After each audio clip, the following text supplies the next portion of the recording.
मकर संक्रांतीला पाळायचे नियम. मकर संक्रांती हा हिंदू धर्मातील एक अत्यंत महत्त्वाचा सण आहे. हा सण दरवर्षी 14 किंवा 15 जानेवारी रोजी साजरा केला जातो. ह्या दिवशी सूर्यदेव मकर राशीत प्रवेश करतो. म्हणून ह्या सणाला मकर संक्रांती असे म्हणतात. ह्या दिवसापासून सूर्याचा उत्तरायण प्रवास सुरू होतो, जो शुभ मानला जातो. मकर संक्रांती हा सण धार्मिक, सामाजिक आणि वैज्ञानिक दृष्टिकोनातून अत्यंत महत्त्वाचा आहे. या दिवशी काही विशिष्ट नियम पाळल्यास आरोग्य, समृद्धी आणि आध्यात्मिक लाभ मिळतो, अशी मान्यता आहे. चला तर मग जाणून घेऊया आपण संक्रांतीला पाळायचे नियम. मकर संक्रांतीचे धार्मिक महत्त्व. मकर संक्रांतीपासून देवताचा दिवस सुरू होतो, असे शास्त्रात सांगितले आहे. या दिवशी केलेले दान, जप आणि पुण्य कर्म अनेक पटीने फळ देतात. सूर्यदेव आरोग्य, तेज आणि सकारात्मक ऊर्जेचे प्रतीक आहे. त्यामुळे ह्या दिवशी सूर्यपूजा करणे अत्यंत फलदायी मानले जाते. मकर संक्रांतीला पाळायचे मुख्य नियम जाणून घेऊया. पहाटे उठून स्नान करणे. मकर संक्रांतीच्या दिवशी ब्रह्ममुहूर्तावर उठून स्नान करणे अत्यंत शुभ मानले जाते. शक्य असल्यास तीर्थजल, नदी किंवा गरम पाण्यात तीळ घालून स्नान करावे. स्नानामुळे शरीर आणि मन दोन्ही शुद्ध होतात. नंबर 2. सूर्यदेवाची पूजा करणे. स्नानानंतर सूर्यदेवाला अर्घ्य द्यावे. तांब्याच्या भांड्यात पाणी, तीळ आणि फूल घालून सूर्याला अर्पण करावे. सूर्यनमस्कार करावा आणि सूर्यमंत्राचा जप करावा. ओम सूर्याय नमः. नंबर 3. तिळाचे सेवन व दान. मकर संक्रांतीला तिळाला विशेष महत्त्व आहे. तिळामध्ये उष्णता असून हिवाळ्यात शरीराला आवश्यक ऊर्जा मिळते. ह्या दिवशी तिळगुळ, तिळाचे लाडू, तिळाची चटणी घ्यावी.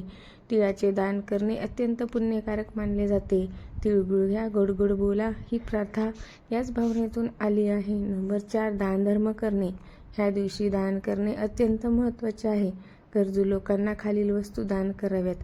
तीळ, गूळ, उबदार कपडे, धान्य, भांडी. दान करताना अहंकार न ठेवता नम्रतेने करावे. नंबर 5. सात्विक आहार घेणे. मकर संक्रांतीच्या दिवशी शक्यतो सात्विक आणि घरचे अन्न घ्यावे. मांसाहार, मद्यपान टाळावे. तिळगुळ, बाजरी, ज्वारी यासारख्या उष्ण पदार्थांचा आहारात समावेश करावा. नंबर 6. वाणी आणि वर्तन शुद्ध ठेवणे. ह्या दिवशी वाईट बोलणे, भांडण करणे, राग धरून ठेवणे टाळावे.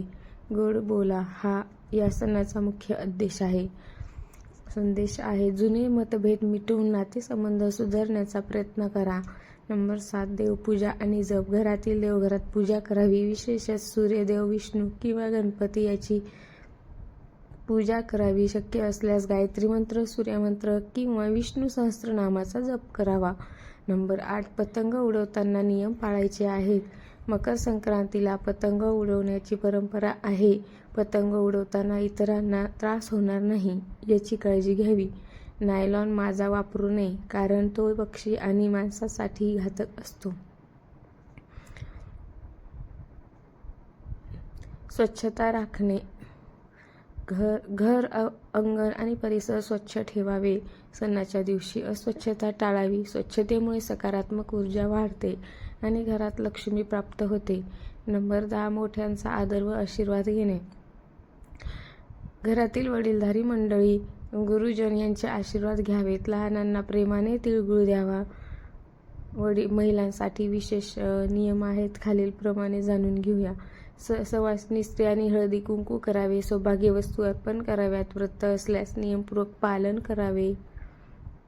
मकर संक्रांतीचे सामाजिक महत्त्व जाणून घेऊया. हा सण समाजातील एकोपा वाढतो. जात, धर्म, श्रीमंत, गरीब असा भेद न करता सर्वजण एकमेकांना तिळगुळ देऊन गोड गोड बोलण्याचा संदेश देतात. हा सण आपल्याला सहनशीलता, प्रेम आणि समजूतदारपणा शिकवतो. मकर संक्रांती हा केवळ सण नसून तो जीवनशैली सुधारण्याचा दिवस आहे. हा दिवशी पाळलेले नियम आरोग्यदायी, नैतिक आणि आध्यात्मिकदृष्ट्या लाभदायक आहेत. तिळगुळासारखे गोड बोलणे, दानधर्म करणे आणि सकारात्मक विचार करणे हेच या सणाचे खरे सार आहे. मकर संक्रांतीच्या दिवशी नियमपूर्ण व श्रद्धेने वागल्यास जीवनात आनंद, समृद्धी आणि समाधान निर्माण होते. जर तुम्हाला व्हिडिओ आवडला असेल तर लाईक, शेअर, सबस्क्राईब करा आणि कमेंट करायला विसरू नका. धन्यवाद.